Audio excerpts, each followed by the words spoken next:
ഒരു ഉദാശയാണ്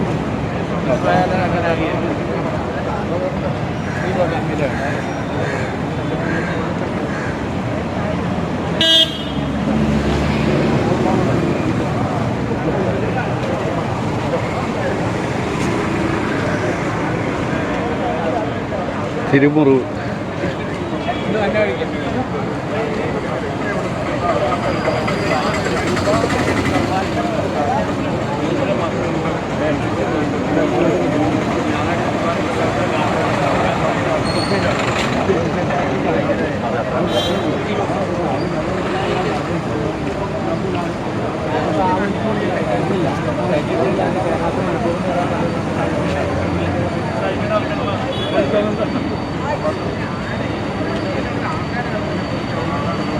അവൻ്റെ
അവിടെ ഇല്ലതേ ഇവിടെ ഉണ്ടതേ ഇവിടെ വന്നു ഇപ്പോൾ വന്നു പോക്കും അതെ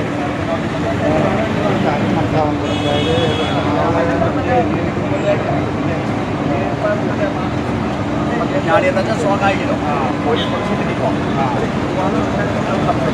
ഒരു തടസ്സമല്ലേ ഈ തെമ്മാടികൾ സമ്മതിക്കല്ലേ അല്ലേ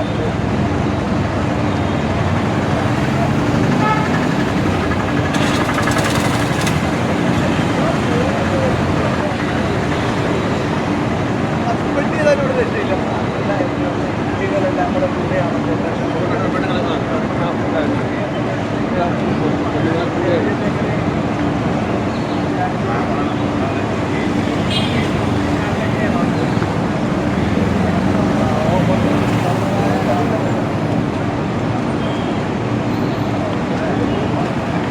इधर बोल्ट का प्रॉब्लम है बोल्ट होल मिलता है और नहीं मिलता है बोल्ट नहीं तो फिर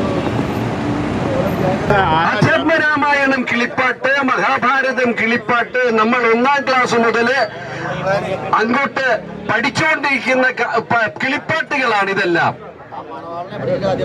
അതിനകത്ത് എന്നെ ഏറ്റവും ആകർഷിച്ചിട്ടുള്ള ഒരു ഭാഗമുണ്ട്, കാവ്യഭാഗം. അത് മത്തേഭൻ പാംസുസ്നാനം കൊണ്ടല്ലോ സന്തോഷിപ്പു നിത്യവും സ്വച്ഛജലം തന്നിലെ കുളിച്ചാലും. ആന തെളിനീരിൽ കുളിച്ചാലും അഴുക്ക് കൊണ്ട് മലീമസമായിട്ടുള്ള പൊടിയിൽ കുളിച്ചാലേ ആനയ്ക്കൊരു സുഖമുള്ളൂ. അല്പം കൂടി കടുപ്പിച്ച് കിളിപ്പാട്ടുകാരൻ നമ്മളോട് പറയുന്ന ഒരു ഭാഗമുണ്ട്, അത് ശ്രദ്ധിക്കണം. ക്ഷീരമാംസാദി ഭുജിച്ചീടിലും അമേന്ധ്യത്തെ പാരാതെ ഭുജിക്കണം സാരമേയങ്ങൾക്കെല്ലാം. അല്പം ഒന്ന് വ്യക്തമാക്കി പറയാം, അല്പം സംസ്കൃതമൊക്കെ ഉള്ളത് കൊണ്ട്. പാലും മാംസവുമൊക്കെ ഒത്തിരി കഴിച്ചാലും ആവോളം കഴിച്ചാലും വിസർജ്യം കഴിച്ചാൽ മാത്രമേ നായയ്ക്ക് തൃപ്തി വരികയുള്ളൂ. മനുഷ്യനുമായി ആദ്യമേ ആത്മബന്ധം പുലർത്തിയ, ചങ്ങാത്തം പുലർത്തിയ ഒരു ജീവി ഏതാണെന്ന് ചോദിച്ചാൽ അത് നായയാണ്. നമ്മളൊക്കെ പറയാറുണ്ട്, സംസർഗം കൊണ്ട് ചില ഗുണങ്ങൾ നമ്മളിലേക്ക് സംക്രമിക്കും. ശരിയല്ലേ? ആളുകളുമായി സംസർഗം നടത്തി കഴിയുമ്പോൾ ചില ഗുണങ്ങൾ നമ്മളിലേക്ക് സംക്രമിക്കും. നായയുടെ ഗുണവും ചിലത് നമ്മളിലേക്ക് സംക്രമിക്കാൻ സാധ്യതയുണ്ട്. നമുക്കുണ്ട് അരിപ്പാഞ്ചിമാര്, ഒന്നും പറയരുത്. പക്ഷേ എന്റെ സുഹൃത്തുക്കളെ, വേദപുസ്തകത്തിൽ നസ്രീയനായ ഈശോമിശിഹ നമ്മളോടൊരു കാര്യം പറയുന്നുണ്ട്. ഞാൻ സത്യം സത്യമായി നിങ്ങളോട് പറയുന്നു. സത്യം അസത്യമായി പറയാനല്ല, അസത്യം സത്യമായി പറയാനല്ല, സത്യം സത്യമായി പറയാനാണ് വേദപുസ്തകം മാതൃകയിലൂടെ, മിശിഹായുടെ മാതൃകയിലൂടെ നമ്മളെ പഠിപ്പിക്കുന്നത്. ഏകീകൃത കുർബാനയാണ് ലൈസിറ്റായിട്ടുള്ള കുർബാന. ഏകീകൃതമല്ലാത്ത ഒരു കുർബാനയും ലൈസിറ്റല്ല, അത് ഇല്ലിസിറ്റാണ്. ആർക്കെങ്കിലും സംശയമുണ്ടോ അത്തരം ഒരു തിട്ടൂരം ഇറങ്ങിയതിനെ കുറിച്ച്? ഉണ്ടെങ്കിൽ എന്നോട് പറയാം. ഇവരിറക്കിയ തിട്ടൂരമാണ് ഏകീകൃതമല്ലാത്ത ഒരു കുർബാനയും ലൈസിറ്റല്ല. ആ വിജ്ഞാപനത്തിൽ ഇങ്ങനെ പറയുന്നു, ഏകീകൃതമല്ലാത്ത ഒരു കുർബാനയും നമ്മളുടെ ഇടവകകളിൽ, നമ്മളുടെ പള്ളികളിൽ അർപ്പിച്ചുകൂടാ. അങ്ങനെ അർപ്പിക്കുന്ന വൈദികർ ഈ സഭയ്ക്ക് പുറത്താണ് എന്ന് പറഞ്ഞു. ശരിയല്ലേ? അതിനെ പ്രതിരോധിക്കുന്നതിന് വേണ്ടി മറ്റൊരു ഉപാധി കൂടി 5/2024 എന്ന സർക്കുലറിൽ ഉൾപ്പെടുത്തി. എന്താണത്? ഞായറാഴ്ചകളിലും കടമുള്ള തിരുനാളുകളിലും ഒരു കുർബാനയെങ്കിലും ഏകീകൃത രീതിയിൽ ചൊല്ലണം. അധിക കാലമൊന്നും കഴിഞ്ഞില്ല. അത് ആദ്യം പറയുന്നു, ഏകീകൃതമല്ലാത്ത ഒരു കുർബാനയും ഈ രൂപതയിൽ നടപ്പാക്കാൻ പാടില്ല, അർപ്പിക്കാൻ പാടില്ല. അങ്ങനെയുള്ളവർ സഭയ്ക്ക് പുറത്ത്. രണ്ടാമത് പറയുന്നു, ഏകീകൃതമായ കുർബാന ഞായറാഴ്ചകളിലും കടമുള്ള തിരുനാളുകളിലും ഒരു നേരമെങ്കിലും ചൊല്ലണം. കുഴപ്പമില്ല. മൂന്നാമതാണ് നമ്മളെയൊക്കെ വല്ലാത്തൊരു വിഭ്രാന്തിയിലാഴ്ത്തുന്ന ഒരു ഉപാധി അതിനകത്ത് എഴുതി ചേർത്തിരിക്കുന്നത്. ഏകീകൃതമായ കുർബാന ഒരെണ്ണം ചൊല്ലിയാൽ ബാക്കിയുള്ള കുർബാനയൊക്കെ ഇല്ലിസിറ്റ് കുർബാന ചെല്ലാം. അപ്പൊ ഇല്ലിസിറ്റ് കുർബാന ചെല്ലരുതെന്ന് പറഞ്ഞ ആളുകൾ ആ വിസർജ്യം തന്നെ തിന്നുകയല്ലേ ചെയ്യുന്നത്? ഇവർ കാരണ സ്വഭാവമാണ്, ഇവരുടെ നായകനെ അല്ലാതെ മറ്റാരുടെ സ്വഭാവമാണ്. ആ സ്വഭാവം സംസർഗ ഗുണം കൊണ്ട് സംക്രമിച്ചു കിട്ടിയ കുറെ ആളുകളായി തീർന്നു നമ്മളുടെ മെത്രാച്ചന്മാരിൽ ചിലർ. പറയാൻ ഖേദമുണ്ട്. അതിനുശേഷം മറ്റൊരു കാര്യം നമ്മൾ ശ്രദ്ധിക്കേണ്ടതായിട്ടുണ്ട്. അതായത് നമ്മളുടെ ഇപ്പോഴുള്ള ഇവിടുത്തെ മേജർ ആർച്ച് ബിഷപ്പ്, അദ്ദേഹത്തിന്റെ കൂടെ നിൽക്കുന്ന നമ്മളുടെ വികാരി, മെത്രോപൊളിറ്റൻ വികാരി, അവർക്ക് വെള്ള പൂശുന്ന കുറെ പൂശു തൊഴിലാളികള്, ഇവരെ വേദപുസ്തക അടിസ്ഥാനത്തിൽ ഇവരുടെ നിലപാടിനെ ന്യായീകരിച്ചുകൊണ്ടിരിക്കുകയാണ്. സുവിശേഷ പ്രവർത്തകൻ ഒരാൾ ഇവിടെ ഇരിപ്പുണ്ട്. അദ്ദേഹത്തിന് ഇത് മനസ്സിലായിട്ടുണ്ടോ എന്ന് എനിക്കറിയില്ല. എന്താണ് ആ സുവിശേഷാത്മകമായ നിലപാട്? ഒരു സുഹൃത്ത് എന്നെ വിളിച്ചിട്ട് പറഞ്ഞു, ആ സേവരെ പറയുന്നത് ശരിയല്ല, നിങ്ങൾ വേദപുസ്തകം ശരിക്ക് പഠിച്ചിട്ടില്ല, അതിന്റെ കുഴപ്പമാണ് നിങ്ങൾക്കുള്ളത്. അത് ശരിയാകട്ടോ, ഞാൻ അധികം പഠിച്ചിട്ടില്ല. അപ്പൊ ഞാൻ ഈ സഹോദരനോട് ചോദിച്ചു, എന്താണാവോ ഞാൻ പഠിക്കേണ്ടതായ വേദപുസ്തക ഭാഗം? മറ്റൊരു വേദപുസ്തക വചനപ്രഘോഷകൻ പുറകിലുണ്ട്, ഹെൻറി ചേട്ടൻ. അദ്ദേഹത്തോട് ചോദിച്ചപ്പോ അദ്ദേഹം പറഞ്ഞു, ഉൽപ്പത്തി പുസ്തകം വായിച്ചിട്ടുണ്ടോ? ഓ, വായിച്ചിട്ടുണ്ട്. ഒന്നും പഠിച്ചെന്ന് പറയാറായിട്ടില്ല, വായിച്ചിട്ടുണ്ട്. അതിൽ കായന്റെയും ആബേലിന്റെയും കഥ വായിച്ചിട്ടുണ്ടോ? സംഭവം വായിച്ചിട്ടുണ്ടോ? ഓ, വായിച്ചിട്ടുണ്ട്, ചെറുപ്പത്തിലൊക്കെ പഠിച്ചിട്ടുണ്ട്. അതെന്താണ് പറയുന്നത്? കായൻ അവൻ അത്ര മെച്ചപ്പെട്ടതല്ലാത്ത തിരിവ് സാധനങ്ങൾ കൊണ്ട് ബലിയർപ്പണം നടത്തി, അത് പഠിച്ചിട്ടുള്ളതാണ്. ആബേലോ ഉത്തമമായതിനെ കൊണ്ട് ബലിയർപ്പിച്ചു. ശരിയല്ലേ? ആണ്. എന്തു പറ്റി? എന്ത് സംഭവിച്ചു? കായന്റെ ബലി ദൈവം സ്വീകരിച്ചില്ല, ആബേലിന്റെ ബലി ദൈവം സ്വീകരിച്ചു. അതും ശരിയാണ്. എന്നിട്ട് എന്ത് സംഭവിച്ചു? ഞാൻ പറഞ്ഞു, മറ്റൊന്നല്ല, അസൂയ മൂത്ത കായൻ ആബേലിനെ കൊലപ്പെടുത്തി. ലോകത്താദ്യമായി ഉണ്ടായ കൊലപാതകം.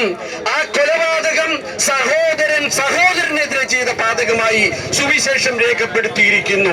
ശരിയല്ലേ? അതെ. എന്നിട്ടെന്തു സംഭവിച്ചു? ശ്രദ്ധിക്കേണ്ട കാര്യം, ഇദ്ദേഹത്തിന്റെ വേദപുസ്തക വ്യാഖ്യാനം ശ്രദ്ധിക്കപ്പെടേണ്ടതാണ്. എന്നിട്ടെന്ത് സംഭവിച്ചു? ആബേൽ അവന്റെ വംശാവലി കുറ്റിയറ്റുപോയി, കായന്റെ വംശാവലി നിലനിന്നു. അപ്പോൾ ദൈവം എന്തിനെയാണ് നിലനിർത്തിയത്? ഞാൻ ചോദിച്ചു, ഇത് എങ്ങോട്ടാ ഈ കൊണ്ടുപോകുന്നത്? എന്നെ എനിക്ക് ഭയമാകുന്നു. നിങ്ങൾ എങ്ങോട്ടാ കൊണ്ടുപോകുന്നത്?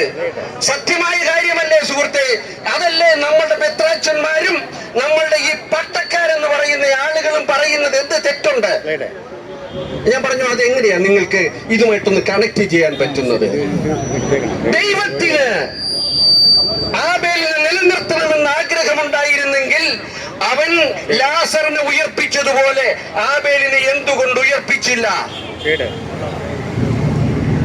അതിന്റെ അർത്ഥം ദൈവം പോലും ഇല്ലിസിറ്റ് ആയിട്ടുള്ളത് എന്നാൽ വാസ്തവമായ കുർബാന കൊണ്ടു നടക്കുന്ന, അതിനാഗ്രഹിക്കുന്ന ഒന്നല്ലേ ദൈവവും എന്നാണ് എന്നോട് ചോദിച്ചത്. എനിക്കൊന്നും പറയാനുണ്ടായിരുന്നില്ല. കാരണം ഇവർ കായന്റെ മക്കളാണ്. അകത്തിരിക്കുന്ന ഈ മെത്രാച്ചന്മാരും പട്ടക്കാരും കായന്റെ മക്കളാണ്. ആബേലിന്റെ മക്കളാകാൻ അവർക്ക് ഇതുവരെ കഴിഞ്ഞിട്ടില്ല. കായന്റെ മക്കളുടെ സ്വഭാവമാണ് ഇവർ ഇവിടെ ഇരുന്ന് നടത്തിക്കൊണ്ടിരിക്കുന്നത്. മേജർ ആർച്ച് ബിഷപ്പും അദ്ദേഹത്തിന്റെ വികാരിയും കായന് വേണ്ടി സുവിശേഷ പ്രഘോഷണം നടത്തുന്നവരാണ്. കായന്റെ ബലിയാണ് ഇവർക്ക് തൃപ്തികരം. അതാണ് സത്യം. അതുകൊണ്ട് ഞങ്ങൾ പറയും, ഞങ്ങൾ ആബേലിന്റെ പക്ഷത്താണ്. ഞങ്ങളുടെ വംശം അറ്റുപോയിക്കൊള്ളട്ടെ. മൂല്യങ്ങളോടൊപ്പം നിൽക്കുന്ന ആബേലിന്റെ പുത്രന്മാരാണ്. എന്റെ മുൻപില് സീലിയ ചേട്ടത്തി എവിടേക്കുണ്ട്? തൃശ്ശൂരുകാരുണ്ട് ഇവിടെ പലരും, പെൺകുട്ടികള് ഇവിടേക്ക് കല്യാണം കഴിച്ച് അയച്ചു വന്നവരാണ്. ഒരു 40 വർഷങ്ങൾക്ക് മുമ്പ് തൃശ്ശൂർ കമ്പോളത്തിൽ ഒരു കല്യാണം വന്നു കഴിഞ്ഞാൽ ഏത് അങ്ങാടിയിൽ സ്വർണം മേടിക്കാൻ പോകുന്ന ഒരു സ്ഥലമുണ്ട്. ഞാൻ പറയുന്നത് തെറ്റുണ്ടെങ്കിൽ തിരുത്തണം. തൊട്ട തോട്ടാൻ കുഞ്ഞിപ്പാലുവിന്റെ കടയാണത്. ഇപ്പൊ പുതിയ പുതിയ സ്വർണ്ണക്കടക്കാർ ഒത്തിരി പേര് വന്നിട്ടുണ്ട്. എങ്കിലും തോട്ടാൻ കുഞ്ഞിപ്പാലുവിന്റെ കടയ്ക്കൊരു അന്തസ്സുണ്ട്.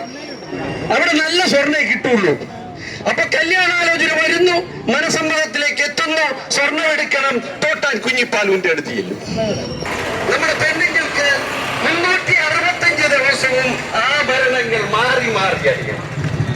ആ വേഷത്തിന്റെ അടിസ്ഥാനത്തിൽ വേണം ആഭരണങ്ങൾ അണിയാൻ. അതിന് കോടീശ്വരന്മാർക്ക് പോലും സാധ്യമല്ല. അപ്പൊ ഈ സ്വർണത്തിൽ തീർത്ത ആഭരണത്തിന് പകരം ഒരു വിൽക്കുന്ന പരിപാടിയുണ്ട്. അതിന് നാട്ടിൻ പുറത്ത് പറയുന്നത് മുക്ക് സ്വർണം എന്നാണ്, മുക്ക് പട്ടം. അപ്പൊ ഈ മാർക്കറ്റിനെ കുറിച്ച് അഴിക്കുകയാണ്. അങ്ങനെ ചെല്ലുമ്പോൾ അദ്ദേഹത്തോട് പറയുന്നു, സുഹൃത്തെ, നിങ്ങളുടെ കട വളരെ വിശ്വസ്തമായ ഒരു സ്ഥാപനമാണ്, ജനകോടികളുടെ വിശ്വസ്ത സ്ഥാപനം. ഈ സ്ഥാപനം ഒരു കാര്യം ചെയ്യ്, കാലങ്ങൾ മാറി കോലങ്ങൾ മാറി നമ്മൾക്ക് മുക്കുകൾ പണ്ടം വിറ്റാൽ കാശ് കൂടുതൽ കിട്ടും. അതുകൊണ്ട് ഞാൻ എന്ത് ചെയ്യണം? സത്യസന്ധമായി സ്വർണം വിൽക്കുന്ന ഒരു വ്യാപാരികളെ തിരിച്ചുള്ള ചോദ്യം. അതുകൊണ്ട് ഞാൻ എന്ത് ചെയ്യണം? നിങ്ങൾ ഒന്നും ചെയ്യണ്ട. ഞായറാഴ്ച നമുക്ക് ഒരു നസ്രാണി എന്ന നിലയിൽ കച്ചവടം പറഞ്ഞിട്ടില്ല, മാറ്റിവെച്ചോ. പിന്നെ 6 ദിവസം ഉണ്ടല്ലോ. 6 ദിവസത്തിൽ 5 ദിവസവും മുക്കുവണ്ടം വിറ്റോ. ഒരു ദിവസം നമ്മുടെ വിശ്വസ്ത സ്ഥാപനം എന്ന ആ ഒരു പേര് നിലനിർത്താൻ തനി സ്വർണം വിറ്റു. എങ്ങനെയുണ്ട് ഐഡിയ? ഐഡിയ എങ്ങനെയുണ്ട്? ഇതാണ് ഐഡിയ. അപ്പൊ ആ ഐഡിയ വെച്ച് കുറച്ചു നേരം പെട്ടെന്നൊന്ന് ഞെട്ടി നിന്ന കുഞ്ഞിപ്പാലു ചേട്ടന്റെ മക്കൾ അവര് സത്യം വിട്ടോടെ കളിക്ക് തയ്യാറല്ല. അവര് പറഞ്ഞു, മക്കളെ അവിടെ നിൽക്കണ്ട, വന്ന പോലെ എന്ന് സ്റ്റാൻഡ് വിട്ടു വയ്ക്കോ. അവർക്കതേ പറയാൻ പറ്റൂ. കാരണം അവർ അപ്പനപ്പന്മാരായിട്ട് പുലർത്തിക്കൊണ്ടുവരുന്ന ഒരു സത്യസന്ധത വ്യാപാരത്തിലുണ്ട്. ആ സത്യസന്ധത പുലർത്താനും അവർ പ്രതിജ്ഞാബദ്ധരാണ്. കാശ് എത്ര വന്നോട്ടെ, അതിലൊന്നും കുലുങ്ങില്ല. എന്നാൽ മറുവശത്ത് വേറൊരു കച്ചവടമുണ്ട്. നമ്മൾ അവിടെ ചെന്ന് ഒരു സാധനത്തിന് വില ചോദിച്ചാൽ നമ്മുടെ കഴുത്തിൽ ഇരുന്നത് അടയാളം. നമ്മൾ വില പറഞ്ഞു പോയോ സാധനം നമ്മുടെ പെടലിക്ക് വെച്ചേ പോകത്തുള്ളൂ. അവർക്കൊരു പ്രത്യേകതയുണ്ട്. ആ കടയിൽ നിന്ന് ഈ സാധനം എടുത്ത് പുറത്തു കൊണ്ടുവന്ന് കഴിഞ്ഞാൽ പിന്നെ തിരിച്ച് ആ കടയിലേക്ക് അത് കൊണ്ടുവരാൻ ആർക്കും പറ്റില്ല. ആരും ചെയ്തോളൂ, 7ാമത്തെ ദിവസം മാത്രം ഒറിജിനൽ കച്ചവടം ചെയ്താൽ മതി.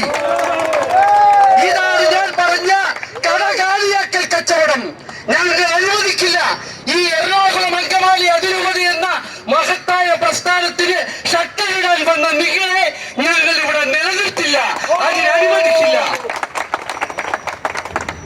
അതിന്റെ ചില ലക്ഷണങ്ങൾ ഞാൻ പറയുന്നത് കണ്ട് ഞാനിത് ഭാവനയിൽ പറയുന്നതാണെന്ന് വിചാരിക്കേണ്ട. അതിന്റെ ചില ലക്ഷണങ്ങൾ നമ്മൾ ജോർജ് ചേട്ടൻ പറഞ്ഞതുപോലെ, CNA പ്രസിഡന്റ് പറഞ്ഞതുപോലെ കണ്ടു തുടങ്ങിയിരിക്കുന്നു. എന്താണ് ഒരു ട്രസ്റ്റ്? ഏകം വേറെ ഏതാണ്ടില്ലേ? മറ്റേണിറ്റിയോ?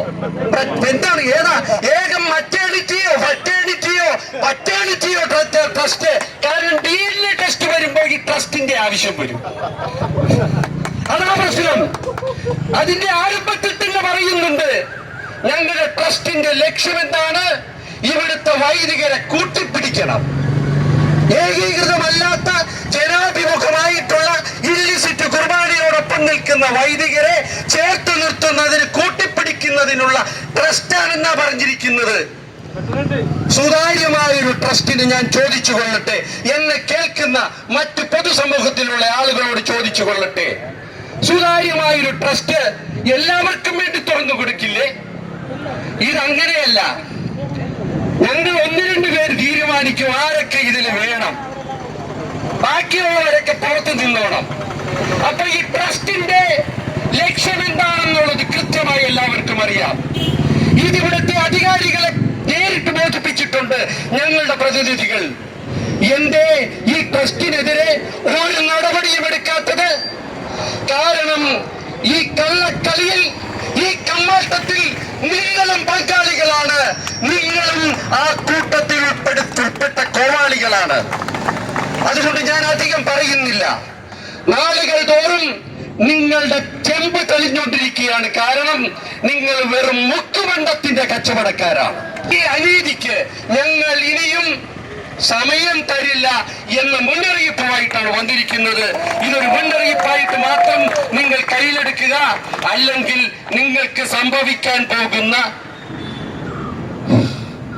ആഘാതം വളരെ വലുതായിരിക്കും. എന്റെ വാക്കുകളെ ഞാൻ അവസാനിപ്പിക്കുന്നു. എന്നെ ശ്രവിച്ച പ്രിയപ്പെട്ട എല്ലാവർക്കും ഈശോ മിശിഹായുടെ നാമത്തിൽ വന്ദനം പറഞ്ഞുകൊണ്ട് നിർത്തുന്നു.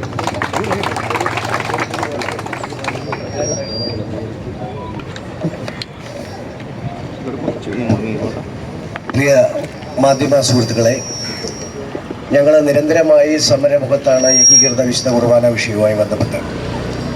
ഇന്ന് പല ഏകീകൃത വിശുദ്ധ കുർബാനയ്ക്കും അനുകൂലമായി നിൽക്കുന്ന പല സംഘടനകളുണ്ടായിരുന്നു.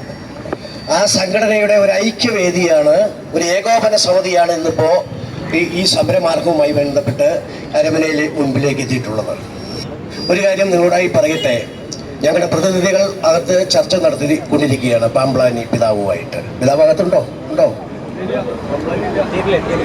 ഇല്ല. ഒരു കാര്യം നിങ്ങളോട് പറയാം, ഇന്ന് പാമ്പ്ലാനി പിതാവ് ഞങ്ങളുടെ രൂപതയുടെ സാമ്പത്തികം ചെലവാക്കി ഇവിടെ വരുന്നത് ഞങ്ങളെ നശിപ്പിക്കുവാൻ വേണ്ടിയാണ്. ഒരു സമവായ ഫോർമുല ഒപ്പിട്ട് നിങ്ങളടക്കമുള്ള പത്രക്കാർക്ക് തരാൻ വേണ്ടിയാണ് അദ്ദേഹം ഇവിടെ വന്ന് കൊരാൻ പോകുന്നത്. അതുകൊണ്ട് ആ കാര്യങ്ങൾ അംഗീകരിക്കില്ല എന്നുള്ളത്, അതിനു വേണ്ടിയിട്ടുള്ള സമര പരിപാടിയാണ് ഇവിടെ നടക്കുന്നത് എന്നാണ് എനിക്ക് പറയാനുള്ളത്. സഭാവിശ്വാസികളെ,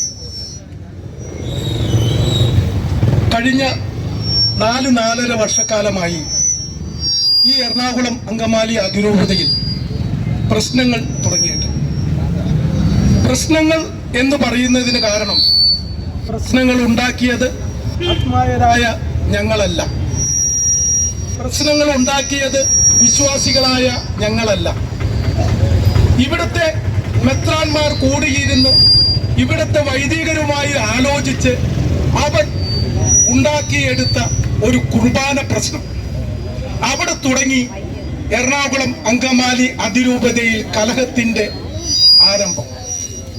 ആ കലഹത്തിലൂടെ തുടങ്ങി ഇന്ന് ഈ വിശുദ്ധ ആഴ്ചയിലേക്ക് കടക്കുന്ന ഈ ദിവസം മുതൽ ഞങ്ങൾ ഇവിടെ നിൽക്കുന്നു. മെത്രാന്മാരും അച്ഛന്മാരും തീരുമാനിച്ചു ഏകീകൃത കുർബാന നടപ്പിലാക്കണം. വിശ്വാസികളായ ഞങ്ങൾ അത് അംഗീകരിച്ചു. അത് കഴിഞ്ഞപ്പോൾ കുറച്ച് മെത്രാന്മാർക്ക് മനംമാറ്റം, കുറെ വൈദികർക്ക് മനംമാറ്റം. ഇവരെല്ലാവരും കൂടി തീരുമാനിച്ചതെല്ലാം അവർ മാറ്റിക്കൊണ്ട് പിന്നെ എങ്ങു നിന്നോ ഒഴുകിയെത്തിയ ഒരു സമവായം. സമവായത്തിന്റെ പുണ്യാളൻ പാമ്പ്ലാനി വീണ്ടും വീണ്ടും സമവായം അടിച്ചേൽപ്പിക്കുന്നു. ഓരോ ഇടവകളിലും കലാപമുണ്ടാക്കാൻ ആഹ്വാനം ചെയ്തുകൊണ്ടിരിക്കുന്നു. ഞങ്ങളുടെ ഉദയംപേരൂർ സൂനകദോസ് പള്ളിയിൽ നടന്നൊരു ചെറിയ കാര്യം പറയാം. കഴിഞ്ഞ ഈ ഏപ്രിൽ 5-ാം തീയതി ഞങ്ങളുടെ വികാരിക്ക് റിട്ടയർമെന്റ് ട്രാൻസ്ഫർ ആയിരുന്നു. അദ്ദേഹത്തിന് റിട്ടയർമെന്റ് വന്നു. ഞങ്ങളുടെ ഇടവക്കാരെല്ലാവരും കൂടി അദ്ദേഹത്തിന് സെൻഡ് ഓഫ് വരെ നൽകി. അപ്പോൾ താ വരുന്നു പാമ്പ്ലാനിയുടെ സമവായ ഫോർമുല അനുസരിച്ച് ഒഴുകിയ ഒരു കത്ത്. അദ്ദേഹം ഈസ്റ്റർ ആഘോഷിച്ചിട്ട് പൊക്കോട്ടെ എന്ന്. അതായത് 6-ാം തീയതി മുതൽ ഏകീകൃത കുർബാന അർപ്പിക്കാനുള്ള വൈദികനെ വരെ നിശ്ചയിച്ച പള്ളിയിലേക്ക് പാമ്പ്ലാനി മെത്രാന്റെ കത്ത് വന്നു അത്രേ. ഞങ്ങളുടെ വികാരി പറയുന്നു, ഞാൻ ആവശ്യപ്പെട്ടിട്ടില്ല, ഞാൻ ആവശ്യപ്പെട്ടതല്ല. ഹലോ, ഞാൻ ആവശ്യപ്പെട്ടിട്ടില്ല.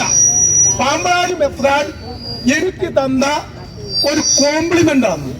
ഇതിനോടുകൂടി പകുതി പൊളിച്ചത് നിർത്തി, ബാക്കി പകുതിയാക്കി നിർത്തിവെച്ചു.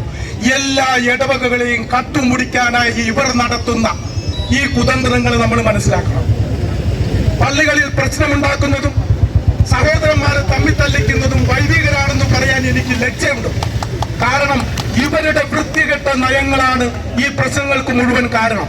ഇവിടെ 435 450 വൈദികരുണ്ടെന്ന് പറഞ്ഞ് ഞങ്ങളെ പേടിപ്പിക്കേണ്ട. നിങ്ങൾ 10 പേര് മതി നിങ്ങളുടെ പള്ളി പൂട്ടിക്കാൻ. ഞങ്ങളത് കാണിച്ചു കൊണ്ടിരിക്കുകയാണ്. ഉദയംപേരൂര് 10 പേരുണ്ടെങ്കിൽ ഒരു പള്ളി പൂട്ടിയിടാൻ പറ്റും. ഇവന്റെയൊക്കെ വരുമാനം നിർത്താൻ പറ്റും. പിന്നെ മെത്രാസിനും ഉണ്ടാവില്ല, പള്ളിയും ഉണ്ടാകില്ല. വളരെ കൃത്യമായി ഞങ്ങൾ പറയുകയാണ്, ധൈര്യമുണ്ടെങ്കിൽ നിങ്ങൾ മുന്നോട്ട് വാ, ഞങ്ങൾ കാണിച്ചു തരാം എന്ന് പറയാനാണ് ഞാൻ ഈ അവസരം ഉപയോഗിക്കുന്നത്. കൂടാതെ ഇന്ന് ഞങ്ങൾക്ക് കിട്ടിയിരിക്കുന്നത്. ഞങ്ങൾ ആവശ്യപ്പെടുന്നത് ഇതാണ്. സമവായം പറഞ്ഞ പാമ്പ്ലാനിയോട് ഞങ്ങൾക്ക് ചോദിക്കാനുള്ളത് ഇതാണ്. ഓശാന ഞായറാഴ്ചത്തെ കുർബാന അങ്ങയുടെ സമവായ പ്രകാരം ഏത് കുർബാന ആയിരിക്കണം? ഏത് കുർബാനയായിരിക്കണം? ഏകീകൃതമായിരിക്കണം. ഞങ്ങളുടെ വികാരി കഴിഞ്ഞ ഞായറാഴ്ച പറഞ്ഞത് നിങ്ങളെല്ലാവരും പത്രമാധ്യമങ്ങളിലൂടെ കണ്ടതാണ് അല്ലേ? എന്നോടൊരു മെത്രാനും പറഞ്ഞിട്ടില്ല ഏകീകൃത കുർബാന ചെല്ല. അപ്പൊ ഈ പുള്ളി ഏതാ? സിലോഡിൽ നിന്ന് വന്ന മെത്രാണ്. എന്റെ ചോദ്യം അതാ. അപ്പൊ തീർച്ചയായും നമ്മൾ വിചാരിക്കുന്ന കാര്യത്തും ഞാൻ വിചാരിക്കുന്ന കാര്യമേ നടത്തൂ എന്ന ചിന്താഗതിയോടുകൂടി ഇരിക്കുന്ന വൈദികരാണ് നമ്മുടെ ഓരോ ഇടവകയിലുമുള്ളത്. ഇവരെ നമ്മൾ സൂക്ഷിച്ച് കൈകാര്യം ചെയ്തില്ലെങ്കിൽ, ഞാൻ എടുത്തു പറയുന്നു, ഇവരെ സൂക്ഷിച്ച് കൈകാര്യം ചെയ്തില്ലെങ്കിൽ നാളെ നമ്മളുടെ പിൻതലമുറ നമ്മളെ ശപിക്കും. വളരെ ഇവരൊക്കെ ഇന്ന് നടക്കുന്നത് 20,000-ന് മുകളിലുള്ള കാറുകളിലാണെന്ന് നിങ്ങൾ ഓർത്തുകൊള്ളണം. ആ കാശ് നമ്മുടെ കാറിൽ ഓർത്തുകൊള്ളണം. നമ്മുടെ സഭ എന്താണ്? ക്രിസ്തുവിന്റെ മൗതിക ശരീരമാണ്. അതിനെ എന്താണ് ഇപ്പോൾ ആൾക്കാരുടെ ഒരു കൂട്ടമായിട്ട് അല്ലെങ്കിൽ ഒരു സംഘടനയായിട്ട് കണ്ടുകൊണ്ട് അതിനെ ദുർബലപ്പെടുത്തുവാനുള്ള പരിശ്രമങ്ങളെ കർത്താവായ യേശുക്രിസ്തു തകർത്തുകളയും എന്നാണ് എനിക്ക് പറയുവാനുള്ളത്. നമ്മൾ ഏത് ജോലിയാണ് എങ്കിലും അത് കർത്താവിനോടുള്ള സ്നേഹത്തെ പ്രതി ഹൃദയ പരമാർത്ഥതയോടെ ചെയ്യുമ്പോഴാണ് അതിന് അർത്ഥം കൈവരുന്നത്. വിശുദ്ധമായവ വിശുദ്ധിയോടെ ചെയ്യുന്നവർ വിശുദ്ധരാക്കപ്പെടും എന്നാണ് വചനം പറയുന്നത്. ഈ വചനം അനുസരിച്ചാണോ നമ്മുടെ പിതാക്കന്മാരും നമ്മുടെ പുരോഹിതരും ഇന്ന് ദിവ്യബലി അർപ്പിച്ചുകൊണ്ടിരിക്കുന്നത്? പിതാവായ ദൈവത്തിന് ദൈവപുത്രൻ ഒരു ജീവബലിയായി അർപ്പിച്ച കുരിശുമരണം, അതിനെ നമ്മുടെ പാപങ്ങൾക്ക് വേണ്ടി മരിച്ച് നമുക്ക് സ്വർഗം നേടിത്തരുവാൻ വേണ്ടി കർത്താവ് അർപ്പിച്ച ദിവ്യബലിയാണ്. അതിന്റെ അടയാളങ്ങളിലൂടെ അതിന് അൾത്താരകളിൽ അർപ്പിക്കപ്പെടുകയാണ്. അതിനെയാണ് ഇന്ന് വികലമാക്കുവാൻ ശ്രമിച്ചുകൊണ്ടിരിക്കുന്നത്. ഉന്നത സ്ഥാനങ്ങളിൽ ഇരിക്കുന്നവർ കർത്താവിന്റെ പദ്ധതിക്കനുസരിച്ച്, കർത്താവിന്റെ തീരുമാനങ്ങൾക്കനുസരിച്ച് തീരുമാനങ്ങൾ എടുക്കുവാനും പരിശുദ്ധ ദൈവമാതാവിനെ പോലെ ദൈവത്തിന് വിധേയപ്പെട്ടുകൊണ്ട് കർത്താവിന്റെ ഹിതം എന്തെന്ന് മനസ്സിലാക്കിക്കൊണ്ട് സഭയുടെ പ്രബോധനങ്ങൾക്കനുസരിച്ച് തീരുമാനങ്ങൾ എടുക്കുവാൻ സർവശക്തനായ ദൈവം ഓരോരുത്തരെയും അനുഗ്രഹിക്കട്ടെ എന്ന് പ്രാർത്ഥിച്ചുകൊണ്ട് നിർത്തുന്നു. ഒരേ ഹൃദയം നമുക്ക് അവരുടെ കൂടെ ആയിരിക്കാം, ശക്തമായിട്ട് നിലകൊള്ളാം. ഈ പീഡാനുഭവ ആഴ്ചയിൽ ഒരു സെൻഹദ്രീൻ സംഘത്തില് അനേകം പേര് കർത്താവിനെതിരെ നിന്നെങ്കിൽ ഒരു നിക്കോദമോസ്, ഒരു അരിമത്യാക്കാരൻ ജോസഫ് കർത്താവിന്റെ കൂടെ ഉണ്ടായിരുന്നു. ആ വിശ്വാസത്തോടെ കർത്താവിൽ ആശ്രയിച്ച് നമുക്കിവിടെ ആയിരിക്കാം. എല്ലാവർക്കും നന്ദി. ഞാൻ ഈ നമ്മുടെ ഏകീകൃത കുർബാനയെ സംബന്ധിച്ചുള്ള കാര്യത്തിന് നമ്മുടെ സിനഡ് തീരുമാനം നടപ്പാക്കുന്ന എല്ലാ സമരങ്ങൾക്കും എല്ലാവരോടൊപ്പം എന്നും ഉണ്ടായിട്ടുണ്ട്. ഇതിൻ്റെ നമ്മുടെ ഈ അരമനയുടെ മുമ്പിലും എന്നും വന്നിട്ടുണ്ട്. ഞാനിപ്പോൾ ഈ സെൻറ് തോമസിൻ്റെ വേഷമണിഞ്ഞ് വരാൻ കാരണം, ഞാൻ ഈ കായിക രംഗത്ത് പ്രവർത്തിക്കുന്ന ഒരാളാണ്. അപ്പം എന്നെ കൊണ്ട് എൻ്റെ പ്രതിഷേധ പരിപാടികൾ ഇങ്ങനെയാണെന്നൊരു ഇത് മോടിയാക്കാൻ കഴിയും. ഞാൻ കഴിഞ്ഞ 2023 കായിക രംഗത്താണ് ഈ ഹരിയാന മീറ്റിലെ ഒരു മെഡൽ ഹോൾഡറാണ്. അപ്പോൾ ഇങ്ങനെയുള്ള കാര്യങ്ങൾ എനിക്ക് ചെയ്യാൻ കഴിയും. നമ്മളെ സംബന്ധിച്ചിടത്തോളം ഈ നമ്മുടെ സിനഡ് തീരുമാനങ്ങൾ അല്ലെങ്കിൽ മാർപ്പാപ്പ അംഗീകരിച്ച് ഒപ്പിട്ട തീരുമാനങ്ങൾ നടപ്പാക്കണമെന്ന ഒറ്റ കാര്യം മാത്രമേ നമുക്കുള്ളൂ.